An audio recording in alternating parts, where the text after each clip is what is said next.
Good morning. Dr. Vijay Bahadur from the Institute of Success. This morning we're going to talk about motivation and what makes you wake up in the morning. For some of us, Bailey, it's different. Yeah. Different reasons, different. The reason we're doing this, we find a lot of the motivation experts around the world is telling us what to do and how to do it. Let's talk about us in South Africa for a change. We have different dynamics, but in principle, it's all the same. You have your physical, which is your physiology, and why do you get up? Well, you have to be healthy. If, for example, if you're 50 kilos overweight, your heart and your functions, your body functions are working so much more, and it slows you down. If you were to take two weights, for example, let's assume you are 50 kilos heavier than you, 25 kilos in both arms, and carry it around for you just for 5 minutes, Bailey, you'll understand the inconvenience that this is happening, it's taking place. Down. Yes, 100%. So being physically in shape. And then what about your psychology? Having the mindset, the calm, the equanimity during the storm.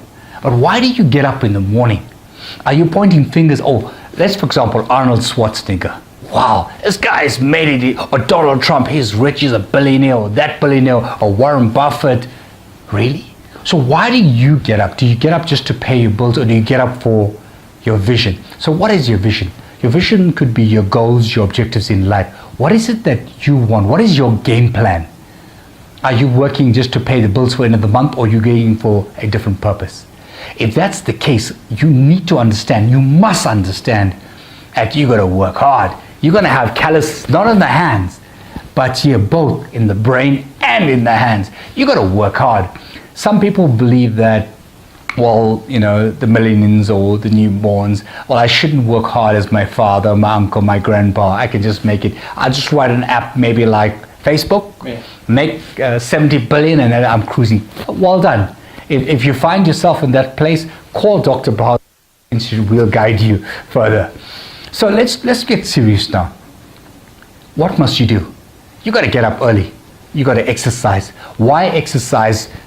The chemicals released when you're exercising. You're in shape. You can be alive to count your money, Bailey. You know, Bailey's sitting there and wondering, how do we become successful? How did I become so successful? Hard work, knowing exactly what I want. Physically, I'm trying to lose another 7-8 kilos. Yes, it's not easy. Cutting out all the sugars and all the chocolates and all the carbs and working out every day, getting up 4 o'clock, getting up 5 o'clock and exercising. Well, even your lover or your partner next to you, she lies sweet in her dreams, and here you go, you're pumping out. But anyway, if you want the six-pack, you got to work. And if you want that money, you got to be alive to enjoy that money. So you got to work. You can point fingers and say, well, look at that guy. Listen. All the work that you're doing is basically your preparation for the result. The resultant is having the money. People only see the resultant. Oh, this guy's rich. He's driving a Porsche. He's got this house. He's got that money. He's the CEO. He's earning all this and all the outside. But what he's doing to achieve that. And then the psychology, you know, that psychology comes with the reading. And reading. I actually researched in terms of increasing one's intelligence. Bailey, you can increase one's intelligence. And the easiest way of doing that is reading. Reading the right books. For example, let's assume you're a painter. Read books in being a painter. Yeah. Become the best painter money can buy. Become the best within your ecosystem, within your profession.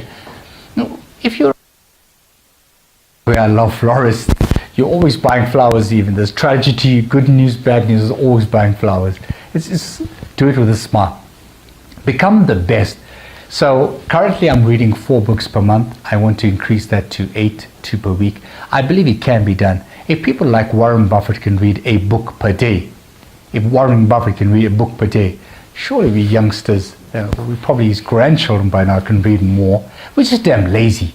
So being successful, wanting that success, and I don't mean money is the only means of success. It could be anything. It could be a wonderful marriage, a relationship with your children, being alive, being friendly and successful with colleagues, and having a good equanimity in balance with harmony and in nature. It's very, very important. So then we talk about, I have a few notes here, a relationship with money. This is most of us. We get paid on the 25th.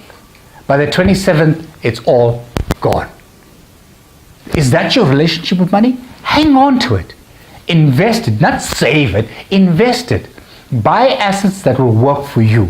Buy assets that will work for you. Bailey, people get money. You say, I don't earn enough. But you don't even save 10%. You don't put it in a lottery. You don't do anything with it. And then you want to know where it is. You've got to invest your money. You've got to buy assets. Whether you buy a book is an investment. And education is an investment. And education in yourself. Because you'll be smarter. You learn something more. And then you can charge someone a fee. You can charge someone a fee. That's exactly what we did this weekend. We had approximately 30 people at a seminar doing your fear, and our subject was selling, where we charged a fee to an organization that paid us to do this training and development. If you are not reading, if you don't have the smarties, you can't do this. But there again, you're sitting at home, you're sitting in your corner, sitting in your office, sitting in your cubicle wondering, oh, why am I got so much debt? What can I do? It's a system. It's black, it's white, it's male, it's female, it's because I'm colored, it's because of this.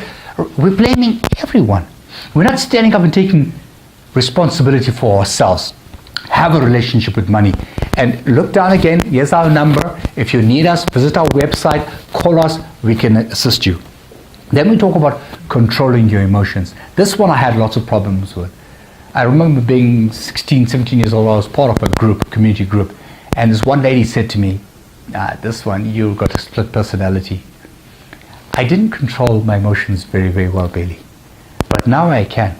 So for example, I walk into a restaurant or an environment, and this person is throwing a tantrum. I allow them to throw a tantrum. I just control. Because with that emotions is their message. And I understand what is the message. And I try to control it. Listen, I'm not perfect, but if you can control the message, for example, someone getting angry, maybe they're upset with what you did. Maybe you didn't listen to them. So we take it, let's assuming someone is disappointed. Or let's say you're disappointed. That is a message. Maybe your standards are too high. Maybe you set too high standards. Maybe you want to lose 50 kilos in a week. Maybe disappointment, and then anger, revenge. These are some of the emotions we try to handle. Disappointment, and then comes to self and self-esteem. Very important. We need to believe in ourselves. And then again, let's talk about framing.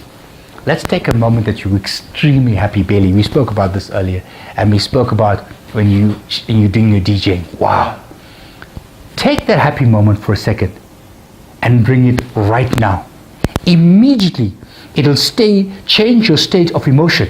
Because that's what we need to control our state of emotions. Immediately, you think, imagine, look at the smile on your face, Bailey. Now you can imagine you DJing. Yeah. You change your state. Yeah. So when you get some bad news, control the state. Control the message. What is the message telling you? My father just passed on. Okay. He's dead. I'm sure you're going to cry. I'm sure you'll want to do lots of things.